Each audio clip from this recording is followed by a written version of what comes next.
Vamos começar com a Nai. Nai, vem cá, engancha aqui, garra aqui no que eu te falei e traz a tua notícia que eu sei que, de certa maneira, ela conversa com isso. Ozempic, né? Com certeza, né? Se de um lado a gente tem as IAs fazendo toda essa transformação, né, que você falou, nos provocando, né, com a teoria da mente, por outro lado a gente tem alguns fatores físicos que também podem fazer isso, e o Ozempic é um tema de uma discussão aqui que surgiu nas passarelas, vejam bem. O efeito Ozempic nas passarelas, tem várias marcas de moda que começaram a abandonar a inclusão de tamanhos, né, de modelos de tamanhos na passarela. Isso é um relatório de inclusão de tamanhos da Vogue Business, ela faz esse relatório constantemente.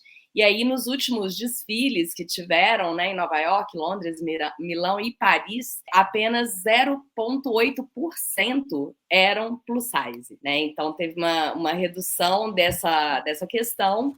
Apenas algumas marcas se mantêm fiéis, eu vou citar elas aqui. Esther Hermanas, Rick Owens, de Paris, Becky May, de Nova York, Carolina Vito, de Londres. Mas muitos dos designs voltaram ao ideal tóxico de modelos ultra finos. E esse movimento dessa positividade corporal, ele tem a ver com esse pêndulo do uso crescente do Ozempic, por incrível que pareça, né? E ao subsequente colhimento de celebridades e influenciadores. Dessa turma, dessa pesquisa, 31% da geração Z e 32% da geração Y dos Estados Unidos, eles simplesmente, pelo fato de saberem que existe um medicamento, os medicamentos GLP, né, eles se sentem pressionados a perder peso. Então, veja como estamos nesse mundão que a gente vive, né? Quando a cultura de um remédio que surgiu muito questões importantes como diabetes, mas é usado constantemente para o emagrecimento, de repente passa a influenciar outras coisas da sociedade. E aí, Nai, posso fazer um bate-bola com você? E aí, trazer co-hosts, por favor, bate-bola, tá? Para a gente não ficar no esquema nosso de palestrinha, porque a gente adora falar, né?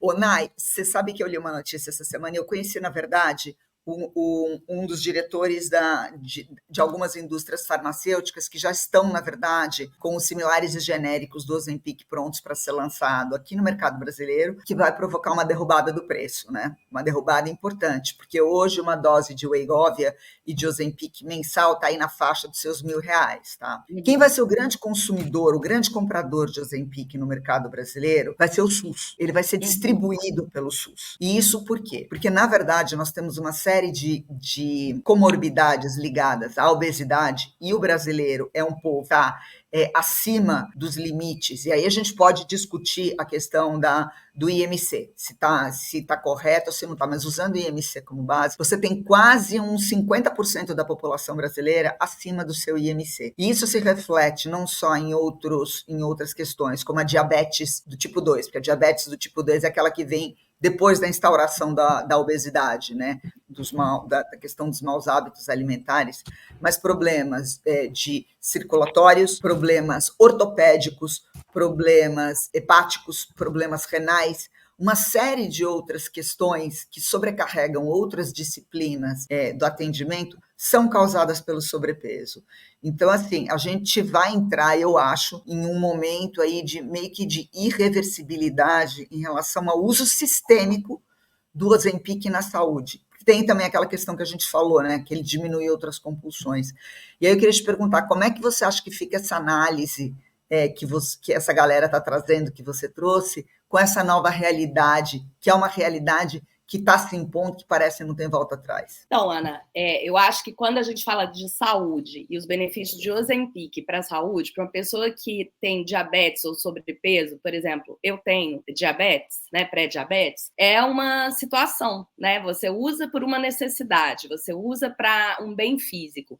O que a gente está falando nesse relatório aqui é o uso descompensado por várias pessoas que querem emagrecer em virtude da beleza, em virtude da cultura do bem-estar. Então, eu não tenho uma preocupação em relação a ele ser fornecido pelo SUS, acho justo até, porque é um remédio caro Por exemplo, ele substituiria os 5 remédios que eu tomo para pré-diabetes, e isso seria excelente, seria um custo, assim como hoje você tem Glifage e outros remédios que são distribuídos gratuitamente para quem precisa. Eu quero saber se ele vai ser, a minha única preocupação é se ele vai ser distribuído para quem realmente precisa, ou se no jeitinho brasileiro ele vai ser distribuído para as pessoas que querem fazer o emagrecimento puramente pelo bem-estar corporal. E nada contra. Cada um faz e escolhe os seus caminhos. As inteligências são humanas, não é isso?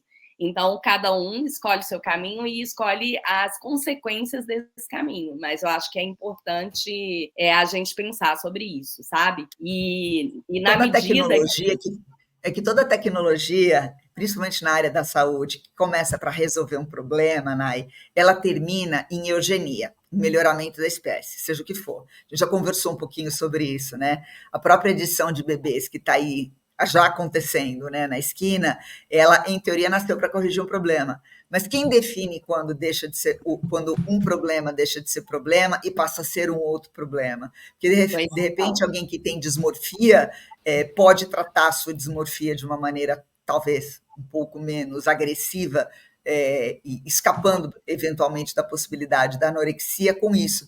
E aí passa a ser um uso subjetivo, né? Então, eu acho que, assim, a gente vai se debater com isso, tá? Meio com que, certeza. eu acho que desculpa te cortar, mas tem aqui um complemento da notícia que eu trago que diz respeito à pressão mental, né? Não só a pressão física, não só as questões físicas.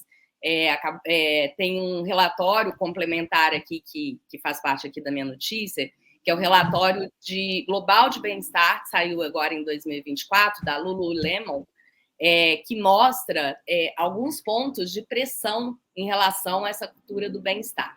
A primeira pressão o primeiro ponto levantado é realmente em relação à pressão social de você ser aquela pessoa mais linda do mundo, né? Aquele caminho de você estar cultuando muito essa cultura do corpo. A segunda coisa que sai nesse relatório é a questão de sobrecarga de conselhos. Né? É tanto conselho de tantas pessoas do que você tem que fazer para ter a sua saúde perfeita, que 53% diz que essas informações acabam ficando contraditórias. Ao mesmo tempo que é bom, é ruim. Comer ovo é bom, comer ovo é ruim. Tomar Ozempic é legal, tomar Ozempic não é legal. Né? Então, essa sobrecarga tem deixado as pessoas mais ansiosas. E, por último, um ponto importante também em relação à questão mental é a solidão. 89% das pessoas com esgotamento do bem-estar dizem que a solidão é um fator que contribui para esse fator, né, de cultura aí.